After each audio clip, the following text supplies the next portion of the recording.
आपको याद होगा कि मौलाना शहाबुद्दीन ने बीते दिनों दरअसल सीएम योगी को एक चिट्ठी लिखी थी और यह कहा था कि मुसलमानों के धर्मांतरण का प्लान किया जा रहा है, जिसके बाद काफी विवाद भी हुआ था। अभी तक महाकुंभ से ऐसी कोई बात निकलकर सामने तो नहीं आई कि कहीं किसी का महाकुंभ में घर वापसी हुई हो, लेकिन मध्य प्रदेश के खंडवा में 2 मुस्लिम परिवारों की तरफ से अपनी इच्छा से हिंदू धर्म अपनाया गया है। तो उधर बाबा बागेश्वर भी कह रहे हैं कि घर वापसी होगी। जिनके पूर्वज हिंदू धर्म छोड़कर मुस्लिम और ईसाई बने थे, वो अगर घर वापसी करना चाहते हैं तो दरवाजे सभी के लिए खुले हुए हैं।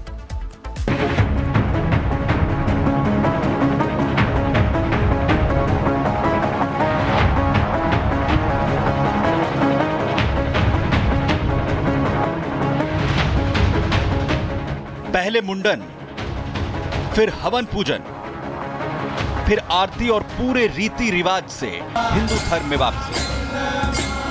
ये तस्वीरें मध्य प्रदेश के खंडवा से सामने आई।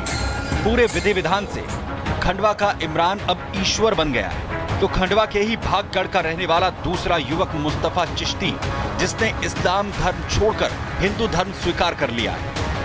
ये गौर करने वाली बात है कि मुस्तफा चिश्ती के पिता इकबाल अली भामगढ़ मस्जिद में सालों तक इमाम रहे, लेकिन उनके बेटे मुस्तफा ने मारुति नंदन बनकर सनातन की राह पर चलना स्वीकार किया है। इन दोनों युवकों ने मंदिर में बकायदा हवन पूजन कर हिंदू धर्म स्वीकार किया और अब इनकी इच्छा महाकुंभ में आस्था की डुबकी लगाने की। मुझे सनातन धर्म में अपनाना है। उस बरसों से मेरी श्रद्धा थी कि मैं सनातन धर्म में जीऊँ और मरूँ इसके अंदर ही। खंडवा से घर वापसी शुरू हुई तो बाबा बागेश्वर भी लगातार घर वापसी को लेकर मुहिम छेड़ने का ऐलान कर रहे हैं। बाबा बागेश्वर कह रहे हैं कि जो अपने पूर्वजों की भविष्य में की गई गलती सुधारना चाहते हैं तो वो घर वापसी कर सकते हैं।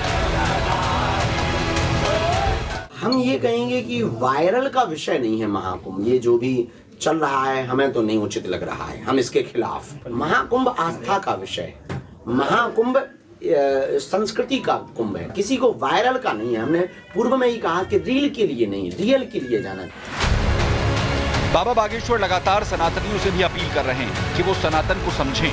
रील की जगह सनातन रियल में क्या है, इस पर ध्यान दें।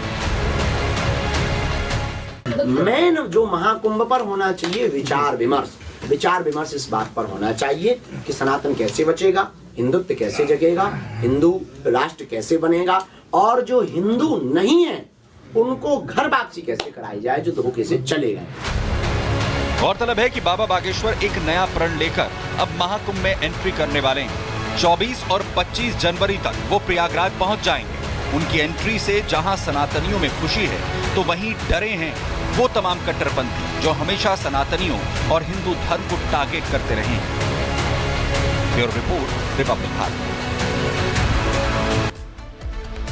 और चलिए अगली खबर अब आपको बताते हैं। महाकुंभ में आग साजिश किसकी, ये बड़ा सवाल है, क्योंकि जहां पर आग लगी वहां अब जांच होगी, मजिस्ट्रेट लेवल की जांच कराई जाएगी। हालांकि बीते दिन खुद योगी आदित्यनाथ घटनास्थल पर पहुंचे थे और मौके पर पहुंचकर जायजा लिया था। सख्ती से अधिकारियों को निर्देश दिए थे कि किसी भी तरीके की लापरवाही ना बरती जाए। हालांकि इस आग पर 22 मिनट के अंदर ही काबू पा लिया गया था और यही दर्शाता है योगी आदित्यनाथ का मैनेजमेंट कितना जबरदस्त था। किसी की जनहानि नहीं हुई, लेकिन जैसे ही आग की खबर मिली महज 22 मिनट में पूरी तरीके से काबू पा लिया गया।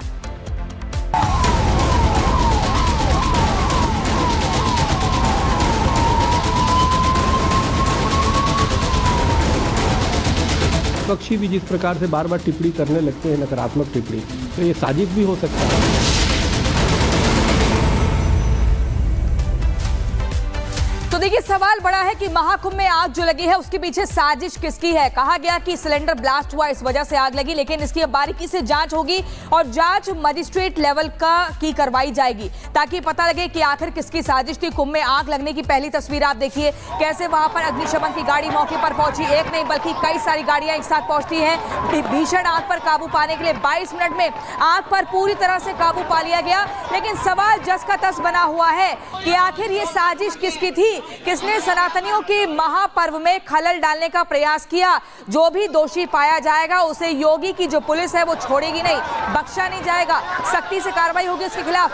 हालांकि जानकारी ये मिली थी कि सिलेंडर ब्लास्ट होने की वजह से आग लगी थी, लेकिन इसी आपको बता दें कि इस पूरे मामले में मजिस्ट्रेट लेवल की जांच होगी। महाकुंभ में आग लगने के बाद जो जानकारी मिल रही है वो ये कि इसमें मजिस्ट्रेट लेवल की जांच की जाएगी ताकि ये पता लग सके कि आखिर क्या कुछ वजह रही।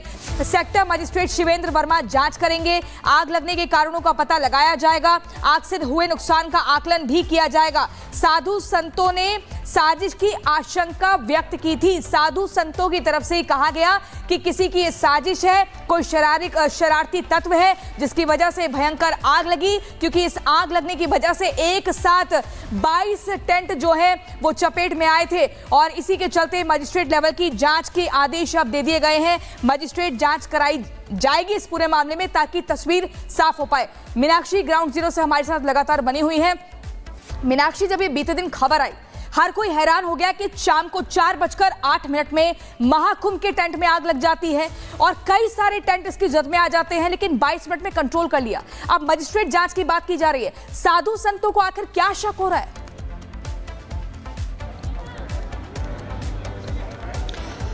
बिल्कुल, देखिए जांच के जो आदेश है वो जारी कर दिए गए हैं। हम सीधे बात करेंगे, मां पवित्रानंद गिरी जी हमारे साथ है, उन्हीं से हम बात करेंगे। ये कहा जा रहा है कि क्या कोई साजिश थी, क्या साजिश का आशंका आप लोग भी व्यक्त कर रहे हैं? साजिश तो मतलब अब क्या है, कुछ खराब, इतना अच्छा जो हमारा पर्व चल रहा है उसको ख़राब बनाने के लिए साजिश भी हो सकती हैं, क्योंकि वैसे ही सारी लोग हमें बोल रहे हैं कि इस बार का मेला फ्लॉप है या ये अच्छा प्रशासन नहीं है, लेकिन कहीं ना कहीं ये भी हो सकता है। और एक घटना इतनी बड़ी होने के बाद भी हम लोग चैन से ना बैठे, हम सबकी सुविधा के लिए ख्याल रखें।